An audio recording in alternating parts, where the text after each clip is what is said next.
আমাদের 100 গরু আছে। 100 গরু আমাদের এখন আমরা কি করে খাবো? আমরা তো এই করেই খাই। রেখে দাও 14 বছর আমরা গরু রেখে দেবো এইসব গরু?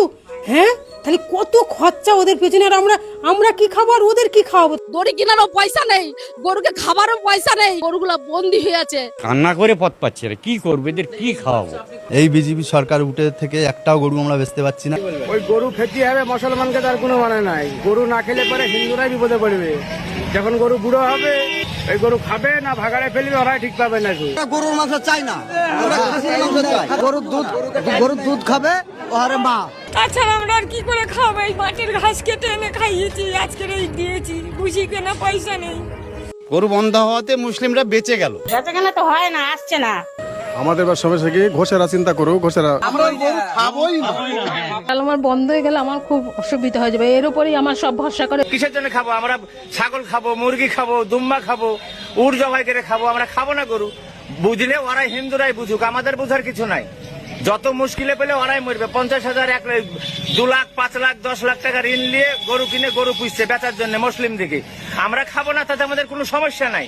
বুঝার ব্যাপার ওদের, ওরা বুঝুক। সরকার ওরা নিয়ে এসছে, ওরা বুঝুক, আমাদের ব্যাপার না কিছু। হয়ে যাক বন্ধ, আরো বন্ধ হয়ে যাক। বন্ধ বলে আমরা ভয় করছি না, কোনো চিন্তা নাই। আমরা মুসলিম কোনো জায়গায় পেছি নাই, পেছি থাকবো না, কোনো সমস্যা নাই। আমাদের কোনো ভয় নাই। আমাদের ভয় স্বয়ং আল্লাহ আছে আমাদের। আমরা আল্লাহর আশীর্বাদে চলি, আল্লাহকে নিয়ে চলবো। আমরা গরু আমরা খাই না, এতদিন ধরে খাচ্ছি। গরু আজ নয় খাবো না, কি আছে? ওই দুম্বা নিয়ে আসবো, নাই ছাগল নিয়ে আসবো, নাহলে পোল্ট্রি খাবো, কি আছে? একটা জিনিস যদি নাই খাই কি সমস্যা? ওই গরু খেতে হবে, মুসলমানকে তার কোনো মানে নাই। গরু না খেলে পরে হিন্দুরাই বিপদে পড়বে। যখন গরু বুড়ো হবে, যে গরু বাছুর দিবে না সে গরু হিন্দুরা পুষবেও না। ওই গরু খাবে না ভাগাড়ে ফেলবে, ওরাই ঠিক পাবে না। ভাগাড়ে ফেলার জায়গা হবে না, মাঠে ছাড়বে, মাঠে ফসল খেয়ে বেড়াবে গরুতে। বিপদ ওদেরই হবে, আমাদের কিছু হবে না। আমাদের খেলেও হবে, না খেলেও হবে। আমরা খাসি খাবো, পোল্ট্রি খাবো, মাছ খাবো, কোনো অসুবিধা নাই। প্রেসার হাই করে দেয় ওসব গরুতে। কোনো গরুই চলবে না, গরু আমরা খাবো না। গরু রেখে দেখ, ওদের মা রেখে দেখ। ওদের মা, ওরা ভক্তি করুক। আমরা ছাগলে আমাদের ভালো, ছাগলে আমাদের একটুকু দিলেও পুঁজি যায়। গরু খেলে আমাদের নানান সমস্যা হয়, আমরা গরুর মাংস চাই না, আমরা খাসির মাংস চাই। ওরা গরুর দুধ খাবে ওহারে মা। ওরা ভক্ত হবে না, কোনো গরুই চলবে না, গরু আমরা খাবো না। খেলে আমাদের কোমরে, হাঁটুতে, ঘাড়ে আমরা গরু চাই না। মোদি কি গরু খাইতে বলো গা? শুভেন্দুকে গরুর গোস 3 বাটি খাইছে, আরো 4 বাটি খাইতে বলো গা। আমাদের ছাগল থাকলে আর শুভেন্দুর কি খাইতে বলো গা? আমরা যত না খাবো তত আমরাই ভালো থাকবো। আমরা ছাগল দেবো, গরু খেলে আমাদের নানান সমস্যা হয়। তো গরু খেলে আমাদের রোগ রোগের পক্ষে ক্ষতি আছে। আমরা গরু চাই না, সব অভাব আছে না, গরু বাদ দিয়ে দিব। আমরা গরু চাই না, অভাব নাই। ওই ভিখারি টাকা বলো গা, ওরা করুলি পুসুগা, ওরাই পুকুরকা।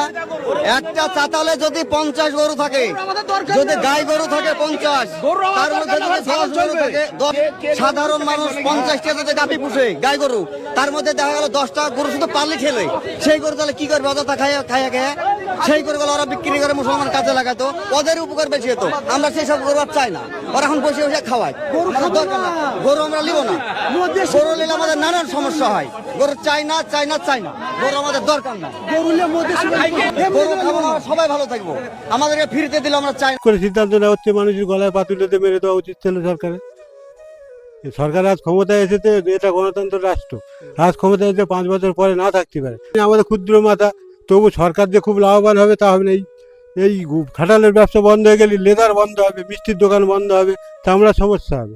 বোঝাতে চাচ্ছি যে আমরা হিন্দু, আমরা খাটাল পার্টিকে অনেক টাকা দেনা দিয়েছি।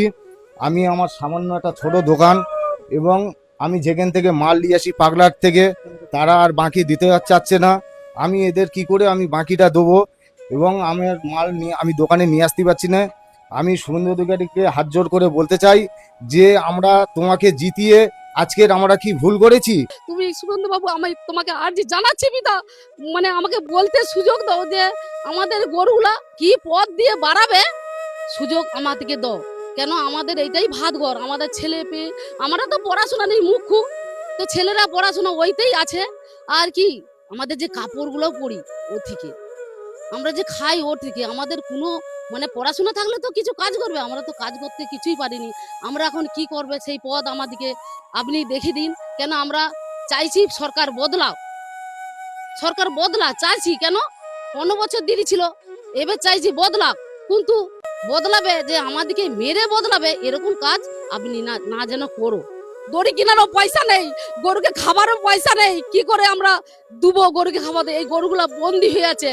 তো শুভেন্দু বাবুর কাছে আমার আর্জি জানাচ্ছি যেন এই উদ্ধার আপনি করে দাও, আমাদেরকে করে দাও। আর আমরা এ চাষ করবো না, আমাদেরকে ঋণ থেকে মুক্তি করো। আমাদের এই গরু বাছুরগুলো বিক্রি করে এবং সুস্থভাবে যাতে আমাদের রাস্তাঘাটে গরু বাছুরগুলো না কেউ আটকায় তার ব্যবস্থা করে দিলে আমরা খুব সুন্দরভাবে সরকারের প্রতি, আমরা সত্যি তো সরকারকে আমরা যেভাবে ভোট দিয়ে জিতিয়েছি সেই মানটা যেমন আমাদের রাখে, সরকারের কাছে এই আবেদন করব। মুসলমানরা তো বলছে যে গরু খাবো না, কিন্তু আমাদের এইসব গরুগুলো আর বছরে 1.5 লাখ 2 লাখ করে বিক্রি হতে পারে, এখনো 20,000 30,000 টাকা বলছি তাও নিচ্ছে না। আর এইসব যা দেনা হয়েছে, এইসব ছেলেপিলে বসে রয়েছে, এদের ভবিষ্যৎ নষ্ট হয়ে যাবে তো। কিন্তু সরকার যে আইন জারি করেছে, এই আইনই পুরো আমার ফ্যামিলি নষ্ট। রাস্তা দেখিয়ে দিক, তাহলে যে আমরা সেই রাস্তায় আমরা চলবো। আমরা এতদিন ধরে করে খাচ্ছি, আজ 20 বছর ধরে করে খাচ্ছি, আর হঠাৎ এসে আজকের এই যে বন্ধ করে দিলে তাহলে আমরা কোথায় যাব? इंसान का नहीं है तो 14 साल खुजेगा कहाँ से? जैसे 14 साल का सर्टिफिकेट गरु कहाँ का मिलेगा? नहीं मिलेगा सर्टिफिकेट। कहाँ से मिलेगा? हम कहाँ से लिए आएगा? खटाल से हम लोग बिहार, जहाँ से हम लोग माल यहाँ से आता है, জন্ম কত আমরা বলতে পারবো না। जैसे हम लोग ले आ रहे हैं बिहार से हो जाओ, जहाँ से ले आ रहा है। हाँ, तो क्या कल हम लोग का डिसीजन एक्टा सरकार जो दिया है, पहले सरकार अच्छा से काम करेगा, ऐसे हम लोग का सबको देगा, किंतु गरीब को लात मार रहा है पीछे में, हम लोग क्या करेगा? सब तो मर जाएगा। आप लोग क्या चाहते हैं? हम चाहते हैं जैसे আমাদের 100 গরু আছে। 100 গরু আমাদের হ্যাঁ আমরা 6 ভাইয়ের 100 গরু আছে। 100 গরু আছে। 100 গরু আছে। এই করে আপনারা খান? এই করে আমার দাদুর আমল থেকে আমরা এই করে আমরা করি। কিন্তু এখন আমরা কি করে খাবো? কোত্থেকে দাদু? তাদের তো স্কুলে মাথা পিছু পার ডে 30 টাকার টিফিন আছে, একটা স্কুলের ফিস আছে বেশি আরো। এবার যাবি তো স্কুলে একের পর এক বলেই যাচ্ছে, তাহলে আমরা কোথায় পাবো এগুলো? আমরা তো এই করেই খাই। তাহলে আমাদের এই যে এখন আমরা আশায় বেঁচে আছি, যদি আসে পার্টি, যদি গরু বিক্রি হয়। এবার এই যদি গরু না বিক্রি হয়, যে এত টাকা দেনারে কোথা থেকে দেবো? খরবুসির দোকানে, ওষুধের দোকানে, যেখানে যাবে সেখানে তো দেনা। বাইরে বেরোলেই তো ছিঁড়ে খাবে আমাদের, তাহলে কি করবো? তো খরবুসি আনতে পারছি না, গরুর খাওয়া দিতে পারছি না, এবার গরু তো খারাপ হয়ে যাচ্ছে। আমরা এতদিন ধরে করে খাচ্ছি, আজ 20 বছর ধরে করে খাচ্ছি, আর হঠাৎ এসে আজকের এই যে বন্ধ করে দিলে তাহলে আমরা কোথায় যাব? আমার ছেলে কিছু করে না, আমি ধরো 10টা গরু পুষি, আমি জায়গা জমি বন্ধক দিয়ে, যা নিজের জমি আছে সেইগুলো মানে বন্ধক দিয়েছি। এবার আমরা কোথা থেকে দেবো সেই সব জিনিস? তারা ফোন করছে, এবার খলবুসির দোকান বলো যাই বলো, কোথা থেকে দেবো আমরা? তাহলে আমরা চাচ্ছি, আমরা কান্না করে পথ পাচ্ছি না, কি করবো, এদের কি খাওয়াবো? এই ব্যবসাটা আমি আজ 40 বছর করছি।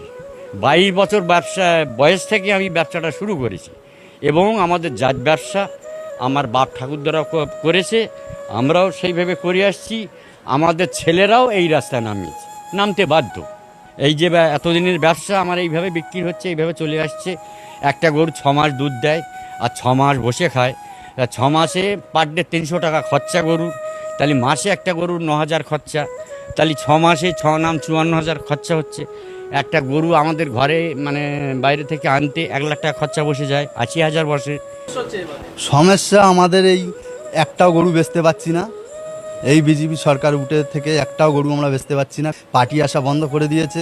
আমরা মানে খুব এমন পরিস্থিতিতে আছি যে আমাদের গরু খাওয়াতে পাচ্ছি না, গরুকে দানা ধার দিচ্ছে না, ওষুধ ধার দিচ্ছে না, বিচুলি দিচ্ছে না। এমন পরিস্থিতিতে আমাদের এই যে দেনা করে 15 লাখ টাকা আমার দেনা আছে, 18টা গরু আছে, আমি কি করে খাওয়াবো? হ্যাঁ এখন বলছে গোমাতা, তাহলে 14 বছর পরে খেতে বলছে, তাহলে 14 বছর পরে কি গোমাতা হবে না? 14 বছরের নিচে গরু বা কীরকম, সে গরু কীরকম হবে? ওসব কিছু না, টোটালি খাওয়া বন্ধ। হ্যাঁ তাদের কি লাভ হচ্ছে যে গরু আটকে হ্যাঁ আমাদের ভাতের থালায় লাথি মারছে? আমরা বলছে 14 বছর রেখে দাও। 14 বছর আমরা গরু রেখে দেবো, এইসব গরু? হ্যাঁ, তাহলে কত খরচা ওদের পেছনে, আর আমরা কি খাবো আর ওদের কি খাওয়াবো? যে আমরা গরুটা নিয়ে যাব, রোডে তুলতে দিচ্ছে না। হ্যাঁ, আমরা এই গরুগুলো নিয়ে এখন কি করবো? এক বান্ডিল বিচুলির দাম 60 টাকা, এক বস্তা গম ভুসির দাম আপনার 1200 টাকা। হ্যাঁ, চানা খোলা ছোলার খোলার কেজি 40 টাকা। তাছাড়া আমরা আর কি করে খাবো? এই মাটির ঘাস কেটে এনে খাইয়েছি, আজকের এই দিয়েছি, বুঝি কেনা পয়সা নেই, কিভাবে দেবো আমরা খাওয়াটা? আমার এই স্বামী কথা বলতে পারে না, কিভাবে থাকবো আমরা এই ব্যবসা বন্ধ করে দিলে? কোনো কাজ নেই। আমার মোটামুটি ঋণ তো মোটামুটি 12-14 লাখ টাকার মতন দেনা আছে। এবারে হ্যাঁ, কীভাবে মেটাবো সেটাই তো কোনো দিশিহারা, মানে কিভাবে যে ঋণগুলো দেবো সেটাই দিশিহারা। গরু যদি না বিক্রি, এর তো কোনো বিকল্প লাইন নেই গো আমাদের। তাহলে সরকার যদি এর কোনো বিকল্প লাইন বার করতে, সেটা বলুক যে সরকার আমাদের এই গরুগুলো আমাদেরকে দিয়ে দাও, আমাদের তোমাদের ঋণগুলো শোধ করে দিচ্ছি, আমরা দিয়ে দেবো। আমাদের তো গরু তো বিক্রি করতে দিতেই হবে, না হলে তো অনেক টাকা ঋণে আমরা ভুগছি। এই ঋণের দায় কে নেবে? গরু বিক্রি হচ্ছে না, এখন থেকেই তো আমি গরুকে খাওয়াতে পারছি না, ভুসির দোকানে টাকা যাচ্ছে না, গরু বিক্রি হচ্ছে না বলে। গরু বিক্রি হয়, সেই টাকা বায়না দিয়ে যায়, সেই জীবিকার ওপরে আমরা ওদেরকে খাওয়াই, নিজেরাও খাই, প্লাস আমাদের যে লোন থাকে সেই লোনগুলো আমরা চালাই। এখন তো সেগুলোও তো আমরা পাচ্ছি না, লোনের অফিসার ফোন করছে, নিজেরা খেতে পাচ্ছি না, গরুকে খাওয়াতে পারছি না। সরকারে দিয়ে সরকার যদি হঠাৎ এসে যদি এরকম করে, তাহলে আমরা যাবো কোথায়? আমরা কি করব? আমরা দল বেঁধে গরু নিয়ে যাবো আজকে। সবাই এখানে যে 200-250 জন বাসি আছে, সবাই শুধু কান্তিছে, খাওয়া দাওয়া না খাওয়া সবই বন্ধ হয়ে গেছে, শুধু রো করে কান্তিছে। এই ব্যবস্থা মানে এই কষ্ট থেকে আমরা মুক্তি চাই, আমাদের গরু বছর বিক্রির উদ্ধার চাই। আমাদের কোনো রাগারাগি নেই, মুসলিমরা আমাদের গরু কিনছে না ওনার জন্য, শুভেন্দু অধিকারীর জন্য। উনি মানে মুসলিমরা ভয় পেয়ে গেছে, উনি যেভাবে আইনটা বের করেছে, প্রশাসনের ভয় দেখাচ্ছে যে 6 মাসের জেল আবার জরিমানা, এই মানে এই ভয়তে কেউ আসছে না আমাদের গরু কিনতে। 1 লাখ টাকা করে পাবে, আমরা কি পাবো? আমরা কি স্বামীকে খাওয়াবো? বেচাকেনা তো হয় না, আসছে না, পার্টি তো আসছে না, বলছে গো মাতাই হবে না, তাই এক্ষুনি আমরা কি করব? উপায় কি? এদের পেছনে সারাদিন আমাকেই থাকতে হয়, ছেলে খাবার তৈরি করে, সেগুলোকে খেতে দিতে হয়, তারপর গোবর টোবর এগুলো ফেলতে হয়, পরিষ্কার পরিচ্ছন্ন রাখতে হয় আমাকেই, আর ছেলে খাবার করে। আমি বললাম তো আমার সংসার অর্ধেকটা এর উপর নির্ভরশীল আছে, মুশকিল। তাহলে আবার সেই এইটা ছেড়ে দিয়ে অন্য কিছু কাজ করতে হবে। না কোনো সমস্যা নেই। কেন সমস্যা হবে? সরকারের আইন, সরকারের অধীনে আমরা থাকবো, তো কোনো সমস্যা কোথায়? গরু বন্ধ হতে কোনো সমস্যা নাই। কি চুরি করবো নাকি আমরা রাস্তায় গিয়ে ভিক্ষে করবো? তাই আমরা লোন নিয়ে আমরা গরু বাড়িতে পোষাই করি। 1 লাখ টাকা লোন নেওয়া আছে, সরকার জবাব দেবে, এই জবাব সরকারকে দিতে হবে। আর 10 দিন আমাদের এখানে মেলা হয় একটা। সরকার যা নির্দেশ দিয়েছে কি করব সেটাই তো, আমাদের অবস্থা খারাপ হয়ে যাবে। এটার উপরই ভরসা করে আমাদের চলতে হয় না। আমার সঙ্গীতা ঘোষ। কি করবেন যদি বিক্রি না হয়? ঘাটাল আমার বন্ধ হয়ে গেলে আমার খুব অসুবিধা হয়ে যাবে। এর উপরই আমার সব ভরসা করে ব্যবসা চলে, আমার ছেলের পড়াশোনা চলে, বিক্রি হয়নি। আমাদের রাস্তায় বসে যেতে হবে, ছেলের আমার পড়াশোনা শেষ হয়ে যাবে, বন্ধ হয়ে যাবে। গরু বন্ধ হওয়াতে মুসলিমরা বেঁচে গেল। গরু খেলি পুজো টুজো করবে। আমাদের সমস্যা কি, ঘোষেরা চিন্তা করুক, ঘোষেরা ভাবুক, ভেবে লেখ, তারপরে 1 বছর গরু বন্ধ থাক, তাহলে বুঝতে পারবে ঘোষেরা। আমাদের সমস্যা নাই, মুরগি আছে দেশে, ছাগল আছে, ভেড়া আছে, তাই খাবো। এরকম ভাবে একটা চালু করেছে। সবাই ঝামেলা করতে না, বিস্কিট দিয়ে হবে না, যা করতে হবে না, গরুগুলো গাড়ি বেরিয়ে করে ফের যত টাকা খরচা আছে নিয়ে গিয়ে নবান্নে ছেড়ে দিয়ে আসতে হবে, যা করতে হবে একটা দেখি। গরু আছে তুমি বলো, এখন তাদের জন সার্টিফিকেট আছে কি? কোথা বন্ধ করে দিয়েছে, আমরা খাবো কিভাবে? আমরা গরু খাবোই না, সমস্যা হবে না, আমাদের কোনো সমস্যা নেই। এমনি তো ডাক্তার হামেশাই বলছে রেডমিট খেও না, তো বাস আমরা বেঁচে গেলাম। দেখতে পাচ্ছেন যে হাজার হাজার যে এই গরু ব্যবসায়ী রয়েছে, হিন্দু ভাইয়েরা, তারা গরু ব্যবসা করে জীবন জীবিকা নির্বাহ করে। তারা কিন্তু এই গরুগুলো এখন কোনোভাবেই বিক্রি করতে পারছে না, কারণ মুসলিমদের কোরবানির ঈদ শেষ হয়ে গেছে। কোরবানির ঈদে তারা এই গরুগুলো তারা কিন্তু কেউই কিনে নাই। লক্ষ লক্ষ হাজার হাজার লক্ষ লক্ষ গরুগুলো রয়ে গেছে। এখন এই কোরবানির ঈদের পরে এই হিন্দু ভাই বোনেরা গরুগুলো কি করবে, কোথায় রাখবে, কি খাওয়াবে? তারা নিজেরা খাবে না গরুগুলোকে খাওয়াবে? তারা গোখাদ্য পাচ্ছে না, কারণ বিভিন্ন ব্যাংক থেকে তারা কিন্তু ঋণ এনে সেই গরুগুলোকে ছোট কাল থেকে লালন পালন করে বড় করেছে, যে বিক্রি করবে, সেগুলো কিন্তু এখন আর বিক্রি করতে পারছে না। ভুসি, খৈর ভুসি এবং গোখাদ্য আছে বিভিন্ন দোকান থেকে, কিন্তু তারা বাকিতে এনে এই গরুগুলোকে খাইয়েছে এবং গরুগুলো বিক্রি করবে, বিক্রি করে তারপরে হচ্ছে লাভ্যাংশ টাকা দিয়ে তারা নিজেরা চলবে এবং বাকি টাকাটা হচ্ছে ঋণের টাকা পরিশোধ করবে। সেটা কিন্তু এখন আর হচ্ছে না। এই হাজার হাজার লক্ষ লক্ষ গরু, এই গরুগুলো এখন কি করবে? অনেক পরিবার গরুগুলো ছেড়ে দিয়েছে, কারণ তারা নিজেরাও খেতে পারছে না এবং গরুগুলোকেও খাওয়াতে পারছে না। গরুকে এখন গোমাতা বলা হচ্ছে, আর যার কারণে কিন্তু গরু কেনা বেচা একদমই বন্ধ হয়ে গেছে কলকাতাতে। যারা হিন্দু ভাইরা রয়েছে গরিব, তারা কিন্তু এই ব্যবসা করে যুগের পর যুগ, এই গরুর ব্যবসা করে যুগের পর যুগ চলে আসছে, খেয়ে আসছে। তাদের পুরো পরিবার চলে, ফ্যামিলি চলে, তাদের পুরো পরিবার চলে, ছেলে মেয়ের লেখাপড়া খরচ সব কিছু কিন্তু এভরিথিং এই গরু লালন পালন করে বেচা কেনা আর মাধ্যমে কিন্তু চলে। সেটা কিন্তু এখন বন্ধ হয়ে গেছে। তো এখন আসলে কি করা উচিত? আসলে উপরস্থ লোক প্রশাসনের দৃষ্টি দেওয়া উচিত যে এই গরুগুলোকে কোনোভাবে যাতে বিক্রি করা যায় সেই ব্যবস্থা করা উচিত, এবং পুরো বিশ্ব শান্তি থাকুক, পুরো বিশ্বের মানুষ শান্তিতে থাকুক, ভালো থাকুক, সুস্থ থাকুক।